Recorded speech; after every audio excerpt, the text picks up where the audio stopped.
It's a similar story in Kent County. While the Grand River isn't really a major concern for us this morning, county leaders keeping an eye on the smaller rivers like the Buck Creek and also Thornapple River too. They say drivers near those areas should be extra cautious and remember, if you see water on the roadway, turn around, don't drown.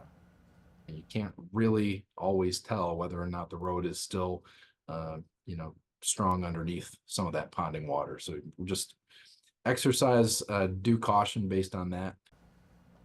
Just 6 inches of water will reach the bottom of most cars, causing drivers to lose control and potentially stall out. 1 foot of water will make most vehicles float. Drivers should also be careful as floodwaters and heavy rain can cause road beds to wash away, which will also leave you stranded.